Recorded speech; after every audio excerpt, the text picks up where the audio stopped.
Grabe lang yung sitwasyon ko. Hindi ko na-expect ko na parang accommodation lang. Kahit sana mahibaan lang, okay na sana ako dun eh.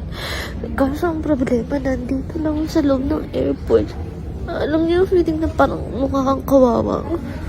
Mukha talaga akong kawawa dun. August 10 pa lang, tapos hanggang August 13. Hanggang August 13 na andun lang ako sa upuan na yun.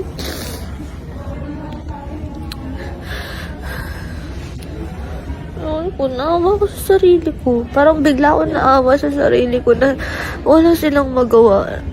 Wala silang magawa na bigyan ako ng kahit accommodation nga na maayos kasi ang hirap nun. Ano yun, nakaupo lang ako, wala akong ligo, wala akong kahit na nandun lang ako.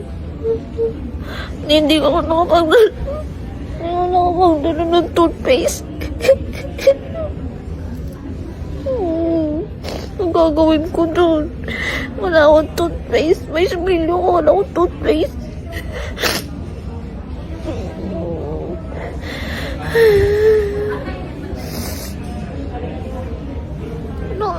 Nakaiyak naman.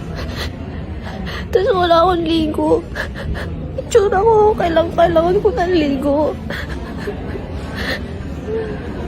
Tapos sa ganito lang ako. Nakaupo ng 2 days. 10, 11, 12, 13 pa ng gabi yung uwi ko. Ayun.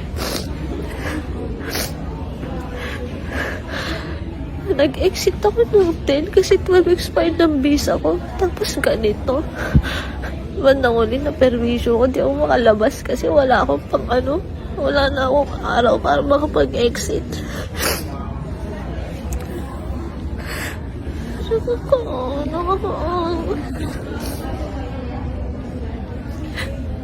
Tapos mag-isa lang ako. Anong gagawin ko? Walang kausap, walang kahit na dito.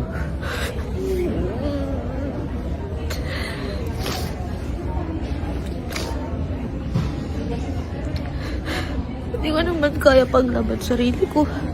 Hindi ko naman kaya yung mga may nakikipagtalo dyan sa tao. Hindi ko makako-stress. Hindi ko kaya makipagtalo dyan sa mga yan. Ano sasabihin ko? Wala naman ako alam.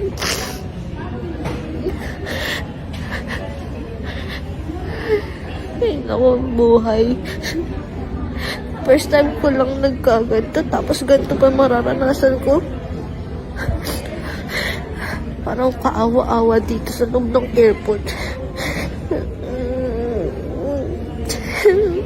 Nakahiga na sana ako ngayon lumilipad, natutulog.